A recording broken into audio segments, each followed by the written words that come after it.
하나님의 말씀은 요한복음 20장 1절 2절 말씀 봉독합니다.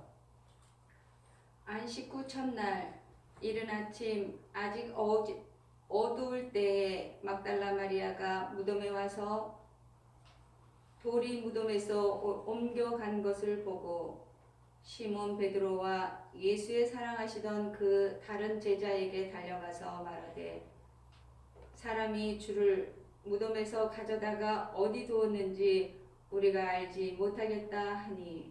아멘. 아멘.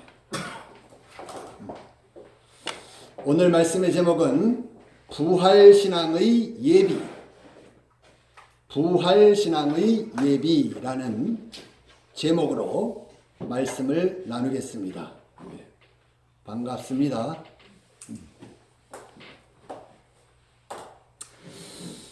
성경은 전지전능하신 하나님의 역사와 섭리,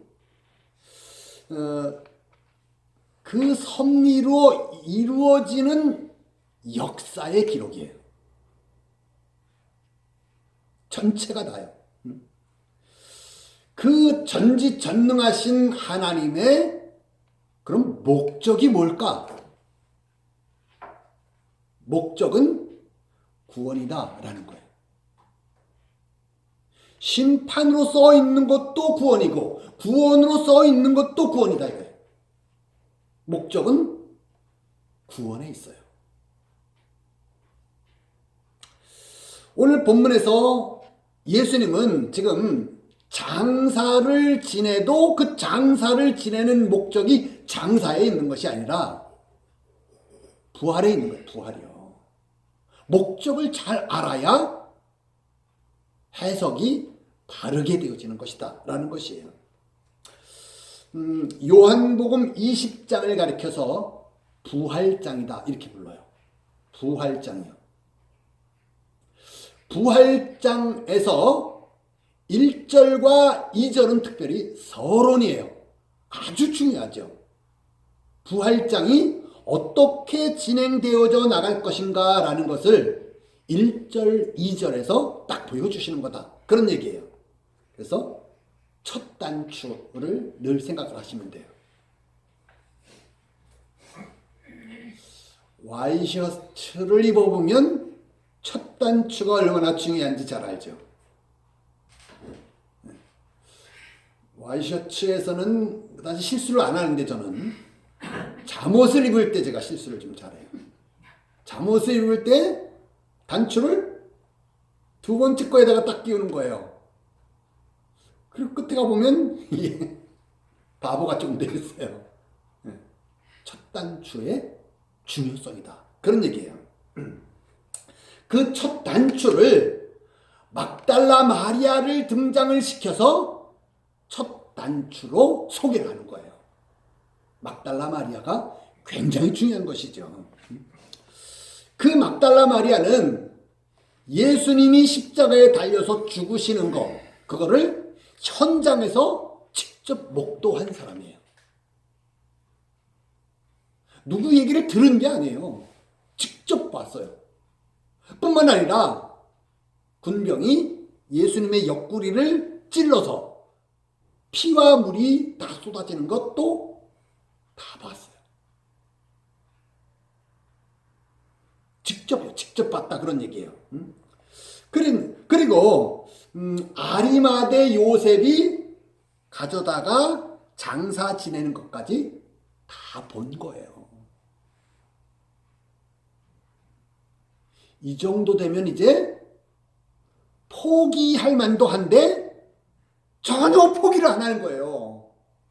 막달라 마리아는요.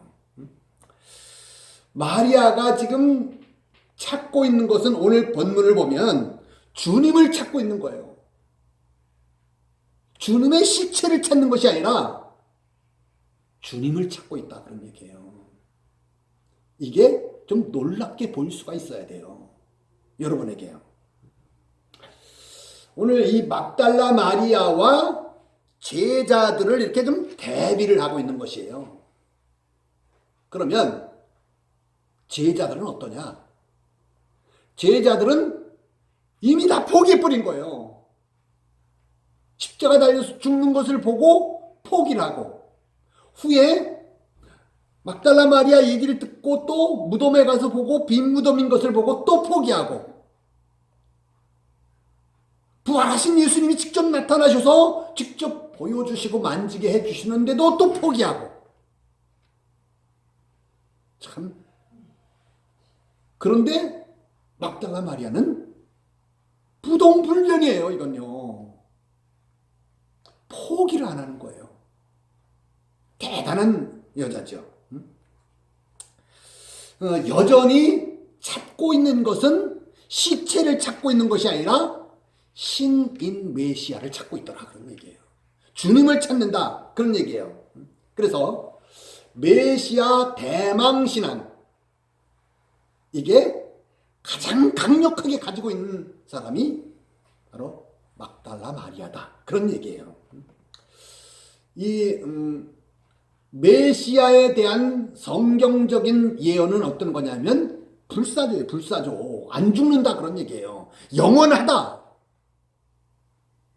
그래서 막달라 마리아가 왜 주님을 찾느냐? 십자가에 죽어서 물과 피를 다 흘리고 장사 다 지냈고 그랬으면은 찾더라도 예수의 시체를 찾아야 되는데 왜 주님을 찾을까? 살아있는 주님을 찾는 거예요. 이 막달라 마리아는요. 뭐냐면 육체 부활을 믿고 있는 거다, 그런 얘기예요. 그래서 주님을 찾고 있는 거예요. 오늘 본문에서요. 이러한 막달라 마리아에게 주님은 부활신앙을 이렇게 계시해 주시는 거예요. 아무에게나 안 하고요.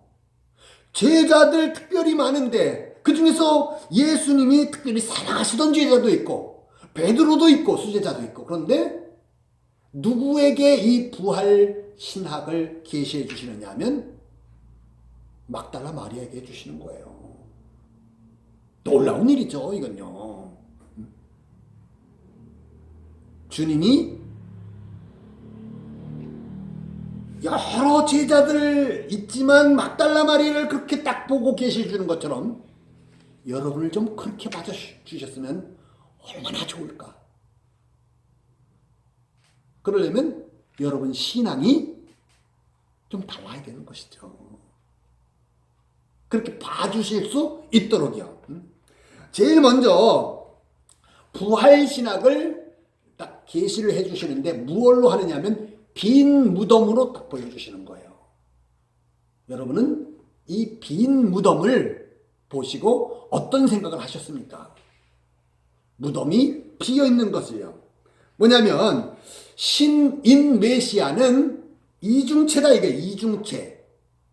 육체가 완전한 인간 속에 완전한 하나님이 들어 계신 이중체다, 그런 얘기예요. 그런데 정말 그 무덤이 비어있다라는 것은 그 속에 들어 계시던 하나님이 탈출하신 거다, 그런 얘기를 딱 보여주는 거예요.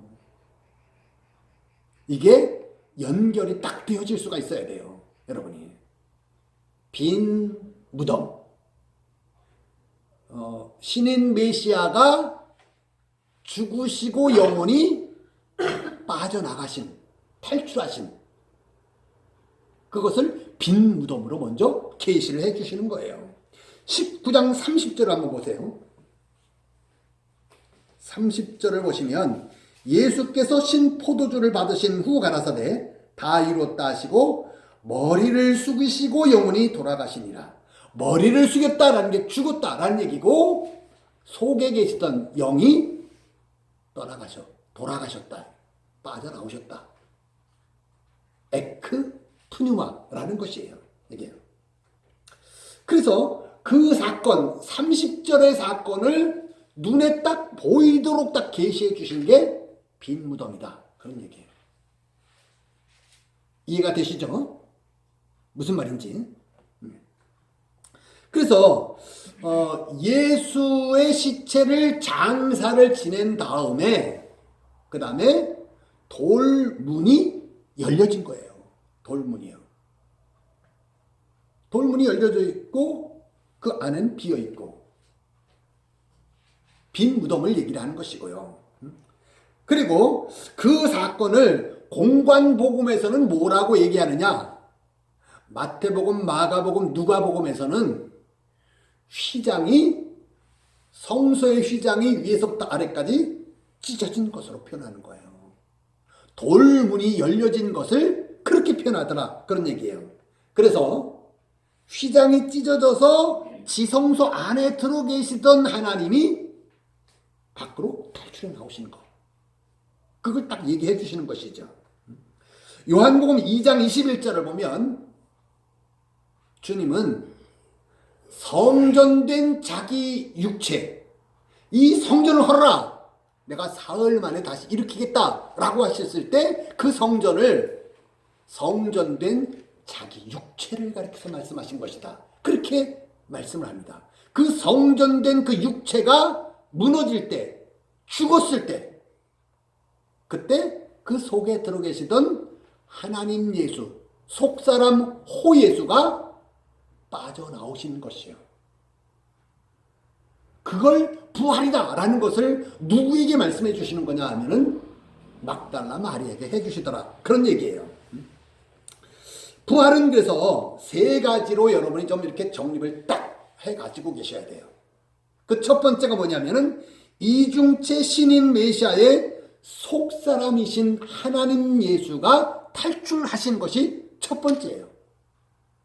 두 번째는 뭐냐면은 부활하신 예수님, 그분은 속에 들어 계셨던 분이 나온 건데 이 겉모습과는 좀 다르더라라는 거예요. 그 증거로 마리아도 동산지기로 보고 제자들도 봐도 만져보지 않고 넣어보지 않고는 모르겠다. 계시록에 가면은 전혀 또 다른 모습으로 그렇게 성경이 다른 모습이다라고 계시를 해주고 있는 것이에요. 세 번째로는 그 부활하신 주님은 영체다라는 거예요. 영체요. 육체가 아니고 영체다라는 거예요. 이건요. 그래서 나타나실 때마다 좀 다른 모습으로 나타나는 거예요. 이 세 가지를 딱 이 막달라 마리아에게 계시를 해주시는 거다. 그런 얘기예요. 그래서 이 막달라 마리아처럼 부동불변의 믿음을 가지고 있지 아니하면 그러면 예수 부활 신앙은 없는 거다라는 거예요. 제자들은 자타가 공인하게 믿음이 좋다라고 뛰어나다라고 여기던 사람들이에요. 그런데 이게 목숨을 걸겠습니다라고 그랬다가도 금방 부인하고 주님이 죽으시니까 금방 포기하고 이게 제자들이에요. 그런 사람들에게는 아니다라는 거예요. 성경은요. 그래서 제자에게 그런 제자의 대표로 2절을 얘기를 하고 있어요. 2절을 보세요. 시몬 베드로와 시몬 베드로라고 얘기를 하는 거예요. 아니 시몬이면 시몬이고 베드로면 베드로인데 시몬 베드로 이렇게 기록을 하는 거예요. 성경은요. 뭐냐면 한쪽 발은 시몬이고 한쪽 발은 베드로고 양다리다 그런 얘기예요. 양다리. 얼치기 신앙이다 라고 얘기를 하는 거예요. 여기에서의 시몬 베드로는요. 제가 생각하기에는 이런 사람이 굉장히 많겠다라는 것이에요.